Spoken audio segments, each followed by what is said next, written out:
सुस्वागतम. संजीवनी प्रतिष्ठानचे शिक्षणशास्त्र महाविद्यालय BEd कुरुंद तालुका पारनेर जिल्हा अहमदनगर. BEd द्वितीय वर्ष 2021-22. Course number 212-1. विषय उद्योजकता विकास. प्रात्यक्षिक क्रमांक 1. उत्पादनाचे विकसन. प्रात्यक्षिक घटक 1857चा स्वातंत्र्य लढा. विद्यार्थ्याचे नाव विनायक सदाशिव नवले. मार्गदर्शक प्राध्यापक काळे सर. तर आज 1857चा स्वातंत्र्य लढा या विषयावर आपण या व्हिडिओमधून थोडक्यात माहिती मिळवण्याचा प्रयत्न करणार आहोत. 1857चा स्वातंत्र्य लढा. ब्रिटिश राजवटीविरुद्ध 1857 ते 1858 दरम्यान 1857चा उठाव हा भारतात मोठा उठाव होता. 1857च्या राष्ट्रीय विद्रोहाच्या रूपात प्रचलित ब्रिटिश राजवटीविरुद्ध असंतोषाच्या तीव्र उद्रेकांपैकी हे एक मानले जाते. ह्याची सुरुवात ब्रिटिश ईस्ट इंडिया कंपनीच्या सैन्याच्या शिपाईच्या रूपात झाली, पण अखेरीस लोकांचाही सहभाग झाला. 1896 ते 1857 हे वर्ष भारतातील इंग्रजी सत्तेच्या वाढीचा काळ होता. 1856 पर्यंत जवळजवळ संपूर्ण भारत ब्रिटिश राजवटीखाली होता. 1857 मध्ये भारत ब्रिटिशांविरुद्ध मोठा सशस्त्र उठाव झाला. लोकांचा सहभाग मोठा असला तरी त्याचा प्रभाव आणि परिणाम स्थानिक होता. तुम्ही या नकाशात पाहू शकता 1857च्या वेळेस ब्रिटिशांनी किती प्रमाणात भारतावर अधिराज्य प्रस्थापित केले होते. तर आता आपण बघूया 1857च्या स्वातंत्र्य लढ्याची कारणे. राजकीय कारणे, आर्थिक कारणे, सामाजिक सांस्कृतिक कारणे, धार्मिक कारणे, लष्करी कारणे, तत्कालीन कारणे ही मुख्य कारणे होती जी स्वातंत्र्य लढ्याच्या उठावास कारणीभूत ठरली. तर आता आपण बघूया राजकीय कारणे. कंपनीचे साम्राज्यवादी धोरण, लॉर्ड वेलेस्ली तैनाती फौजेचे धोरण, संस्थेच्या विलिनीकरण आणि अधिग्रहण खालसा धोरण, पदव्या आणि पेन्शन रद्द करणे, पगार, बक्षिसे, जहागिरी जप्त करणे ही मुख्य कारणे राजकीय कारणे होती. कंपनीने साम्राज्यवादी धोरण म्हणजे भारतामध्ये त्यांनी विस्तारवादी धोरण अवलंबले. त्यांनी कंपनीचे साम्राज्य वाढवण्याचा प्रयत्न केला. लॉर्ड वेलेस्ली तैनाती फौजेचे धोरण म्हणजे त्यांनी राजांना फौज भाड्यावर देण्याचा देऊ केली व त्यांचे राजकीय ताकद व सैन्य ताकद कमी करण्याचा प्रयत्न केला. त्यांनी मोठ्या प्रमाणात संस्थानांचे कंपनीच्या साम्राज्यामध्ये विलिनीकरण केले किंवा अधिग्रहण केले, म्हणजेच खालसा करून घेतले. तर बऱ्याचशा राजांना ज्या पदव्या दिल्या होत्या, पेन्शन्स देत होते, ती रद्द करण्यात आली.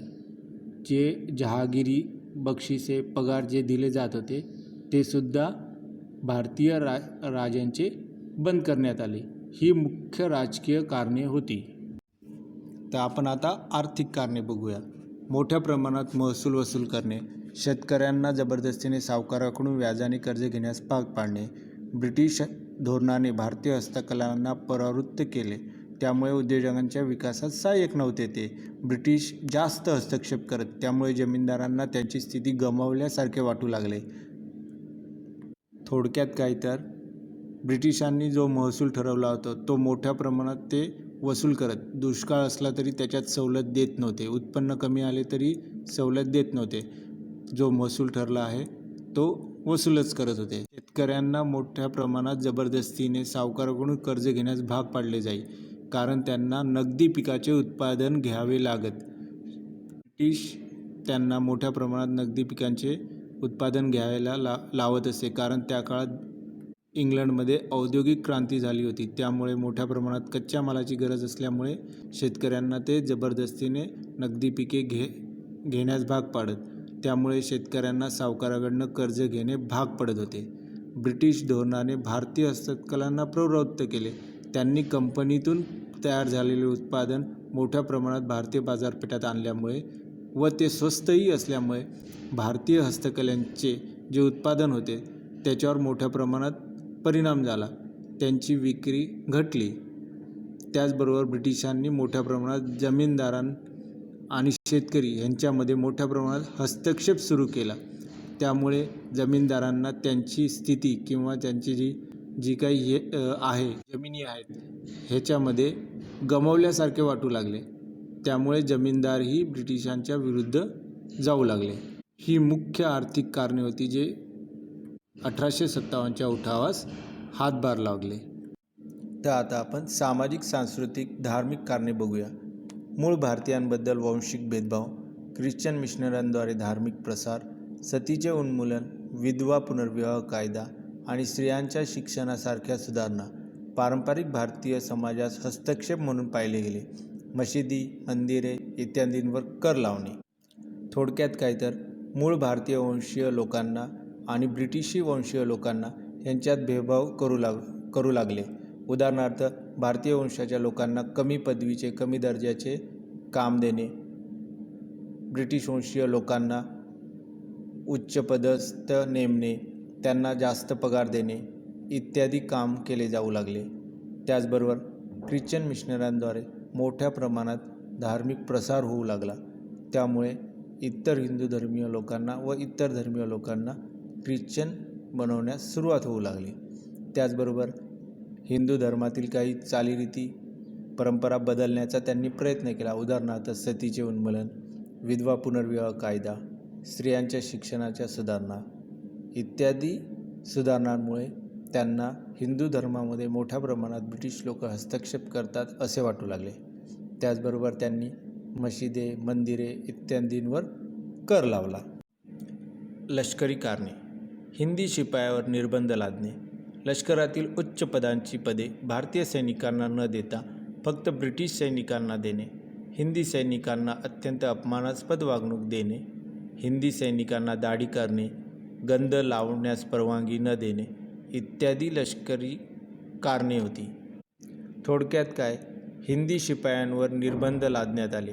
त्यांच्या कार्यावर, त्यांच्या हालचालीवर नियंत्रण मिळवण्याचा थोडक्यात प्रयत्न केला जाऊ लागला. लष्करामध्ये जी उच्च पदे होती ती फक्त ब्रिटिशांसाठी राखीव ठेवली जात होती किंवा ब्रिटिशांना देण्यात येत होती व लष्करातील कमी उच्च पदाची जी पदे होती त्यांना भारतीय लोकांना दिली जाऊ लागली. उदाहरणार्थ, शिपाई, हवालदार इत्यादी पदे देऊ केली. जे भारतीय सैनिक होते त्यांना अपमानास्पद वागणूक दिली जाऊ लागली. त्यांच्याबरोबर मोठ्या प्रमाणात भेदभाव केला जाऊ लागला. भारतीय सैनिकांना दाढी करण्यास भाग पाडू लागले.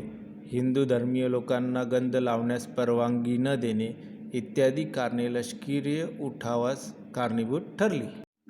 1857च्या उठावाची तत्कालिक कारणे म्हणजे त्या काळात अशी कोणती परिस्थिती घडून आली ज्यामुळे लष्करी उठाव पटकन घडून आला.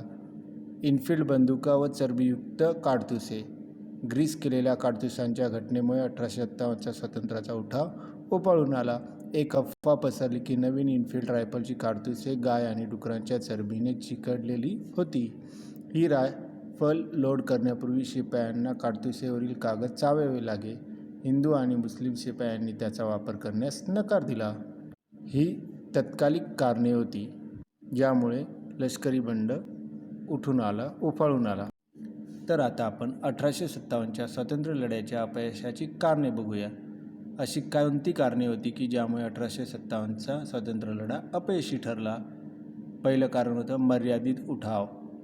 दुसरा होता प्रभावीहीन नेतृत्व, मर्यादित संसाधने, मध्यम वर्गाचा सहभाग नाही. ही स्वातंत्र्य लढ्याच्या अपयशाची मुख्य कारणे होती. मर्यादित उठाव. जरी बंड बऱ्यापैकी व्यापक होता परंतु देशाचा एक मोठा भाग अप्रवाहित राहिला. विद्रोह प्रामुख्याने सिंध, राजपुताना, काश्मीर, पंजाबचा बहुतेक भाग होता. हैदराबाद, म्हैसूर, त्रावणकोर तसेच राजपुतानाच्या छोट्या राज्यांनी बंडात सामील झाले नाही. दक्षिणेकडील प्रांतांनी त्यात भाग घेतला नाही.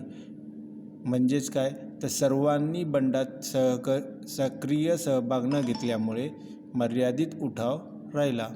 त्यामुळे हा उठाव अपयशी ठरला. प्रभावी नेतृत्व नाही.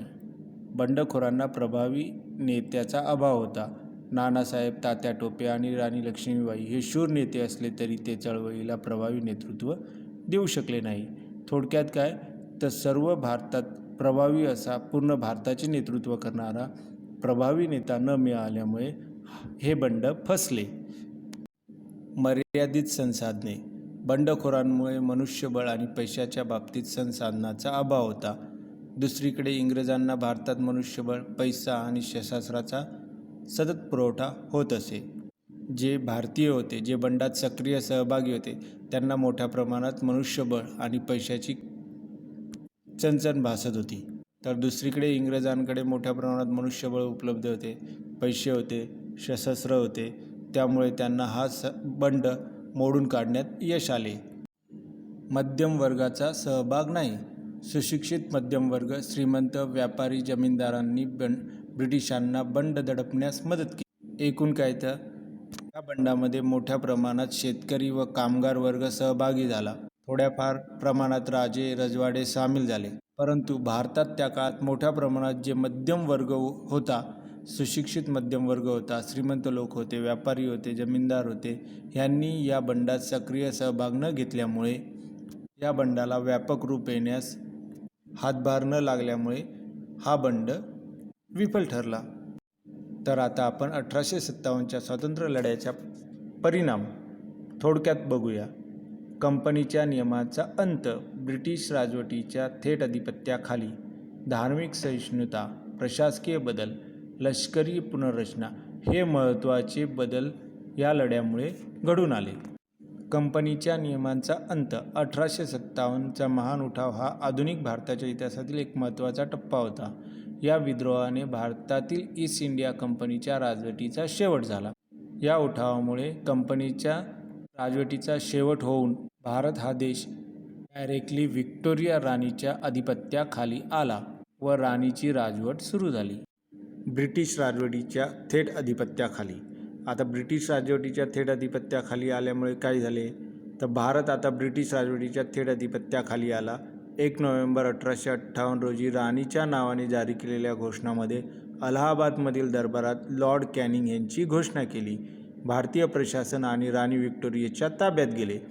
देशाचे प्रशासन हाताळण्यासाठी भारतीय कार्यालय तयार करण्यात आले. थोडक्यात काय तर भारतीय कार्यालय तयार करून त्यावर पूर्ण देखरेख राणीच्या अधिपत्याखाली आली.